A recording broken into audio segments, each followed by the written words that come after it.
Hello weavers, ఈరోజు మనం ఉత్తర ఫాల్గుని నక్షత్రం గురించి మాట్లాడుకుందాం. ఉత్తర ఫాల్గుని అని ఓకే ఉత్తర ఫాల్గుని సారీ ఉత్తర ఫాల్గుని ఓకే. దీన్ని ఉత్తర నక్షత్రం అని కూడా పిలువబడుతుందండి. కన్ఫ్యూజ్ కాకండి, ఈ రెండు ఒకటే. సో ఈ ఉత్తర ఫాల్గునిలో పుట్టిన వాళ్ళ గుణగణాలు ఎలా ఉంటాయో చూద్దాం. ఓకే, సో గుణగణాలు ఓవరాల్గా అయితే ఈ నక్షత్రంలో జన్మించిన వాళ్ళు ఆత్మాభిమానులండి. ఓకే, ఆత్మాభిమానం ఎక్కువగా ఉంటుంది వీళ్ళకి. ఓకే, ప్లస్ వీళ్ళు అన్ని కార్యాలలో ఎక్స్పీరియన్స్డ్ అండి. సర్వకార్య నిర్వహణ దక్షులు అంటే అన్ని కార్యాలు చాలా విలక్షణంగా చూసుకుంటారు, మేనేజ్ చేయగలుగుతారని అర్థం. సో వీళ్ళు ధర్మాత్ములండి. ఓకే, ప్లస్ నేర్పరులు కూడా అవుతారండి. నేర్పరులు ప్లస్ వీళ్ళకి కోపం కూడా ఎక్కువే, ప్రతాపవంతులు.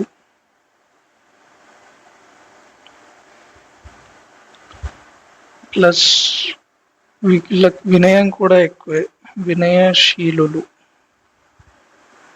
ఓకే, ప్లస్ వీళ్ళలో కొందరు పండితులు కూడా అవుతారండి. ఓకే, వీళ్ళకి ఏంటంటే వేడి శరీరం ఉంటుందండి. వీళ్ళది ఎప్పుడు వేడి శరీరం ప్లస్ అల్ప సౌఖ్యం.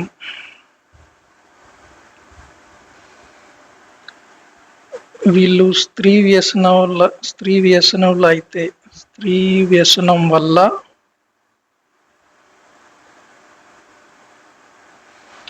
రోగపీడితులు అవుతారు.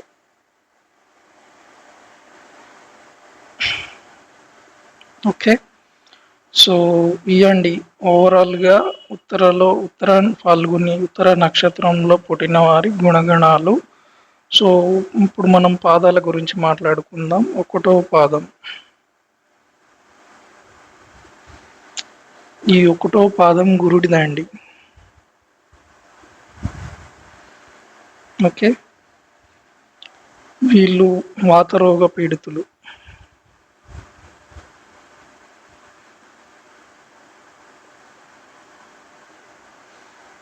ఓకే, వాతరోగ పీడితులు ప్లస్ నిత్యం పరిశుద్ధంగా ఉంటారు.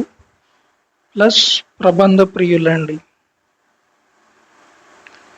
ప్రబంధ ప్రియులు అంటే ఏదైనా ప్రవర్స్ అలాంటి వాటిలో వీళ్ళకి ఇష్టం ఎక్కువ. ప్లస్ వీళ్ళు కావ్యాలంటే కూడా వీళ్ళకి చాలా ఇష్టం.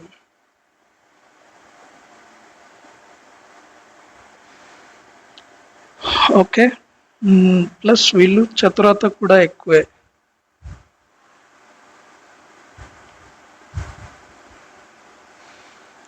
ఓకే, ఇప్పుడు మనం 2వ పాదం గురించి మాట్లాడుకుందాం. 2వ పాదం ఎవరిదంటే శనిదండి. సో వీళ్ళకి ఎక్కువగా ఇతరుల వల్ల పరపీడ ఎక్కువ ఉంటుంది. చంచలత్వం అంటే ఒక్క దగ్గర ఉండకపోవటం, అటు ఇటు తిరగడం, షిఫ్ట్ అవ్వటం, ట్రాన్స్ఫర్స్ అవ్వటం. ప్లస్ వీళ్ళకి దరిద్రం కూడా చాలా ఎక్కువ. ఓకే, ఇవ్వండి 2వ పాదంకు ఉండే లక్షణాలు. 3వ పాదంలో జన్మించిన వాళ్ళ లక్షణాలు ఎలా ఉంటాయో చూద్దాం. 3వ పాదం ఎవరిదంటే శనిది. ఓకే,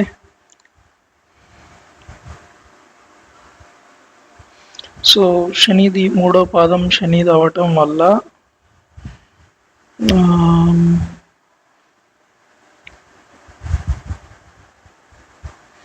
వీళ్ళు చేసిన మేలు మర్చిపోయే వాళ్ళు అవుతారండి.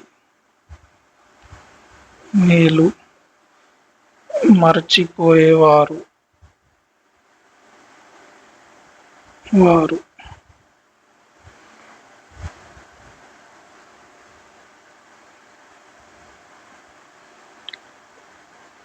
ప్లస్ చెడు వాదనలు చేసేవారు,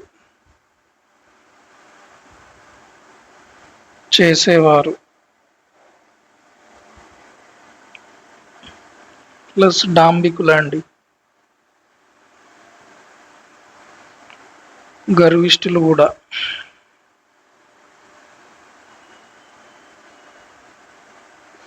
ప్లస్ వీళ్ళు అందరినీ వేలాకోలం చేస్తారండి, వేలాకోళం వీళ్ళది చేసేవాళ్ళు అని నెగిటివ్సే ఉన్నాయండి 3వ పాదంలో. ఓకే, సో 4వ పాదంలో జన్మించిన వాళ్ళ గుణగణాలు ఎలా ఉంటాయో చూద్దాం. సో 4వ పాదం గురుడిదండి.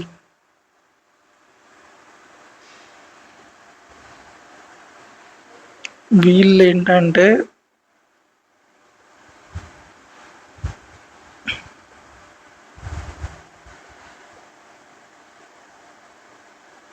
ఓకే, ఈ 4వ పాదంలో పుట్టిన వాళ్ళు విద్య వినయం ఎక్కువ, అంటే విద్యా వినయ సంపన్నులండి.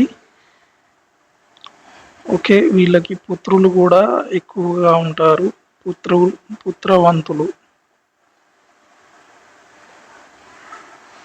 ఓకే, సో ఇవ్వండి ఈ 4 పాదాల గురించి మనం ఇప్పుడు మాట్లాడుకున్నాం. సో వీళ్ళ ఓవరాల్ లైఫ్ ఎలా ఉంటుందంటే వీళ్ళు 6 సంవత్సరాల వ్యవధి గల రవి దశలో పుడతారండి, జన్మం. ఓకే, ఆ తర్వాత వీళ్ళకి చంద్రదశ 10 సంవత్సరాలండి, 10 సంవత్సరాల చంద్రదశ. ఓకే, సో ఈ ఈ ఉత్తర నక్షత్రంలో జన్మించిన వాళ్ళకి పుట్టడంతోనే 4వ రోజున జ్వర భయం అండి, 4వ రోజు జ్వర భయం.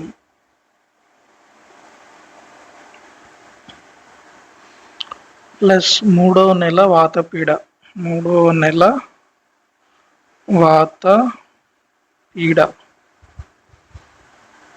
ఓకే, మళ్ళీ 5వ ఏట జ్వరపీడ,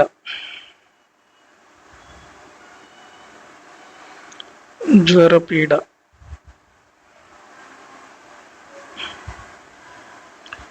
ఓకే,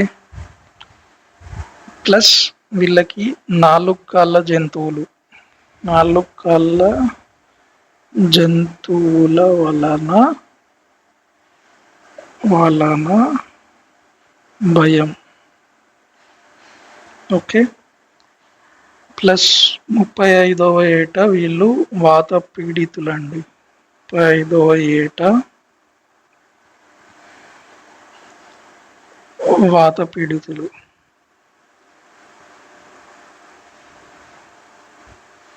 ఓకే, మళ్ళీ 60 లేదా 70వ సంవత్సరంలో, 60 లేదా 70వ సంవత్సరంలో అపమృత్యు.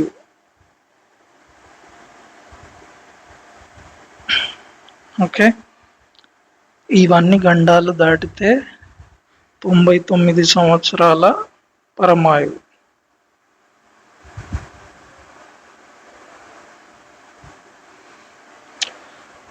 సో ఇదండి ఉత్తర ఫాల్గుని, ఉత్తర నక్షత్రంలో పుట్టిన వాళ్ళ గుణగణాలు చూసాం, పాదాల గురించి మాట్లాడుకున్నాం, వాళ్ళ ఓవరాల్ లైఫ్ గండాలు ప్లస్ ఎన్ని సంవత్సరాల ఆయువు ఏంటో తెలుసుకుందాం. సో వచ్చే వీడియోలో మనం హస్త నక్షత్రం గురించి మాట్లాడుకుందాం. అంతవరకు సెలవు, నమస్కారం.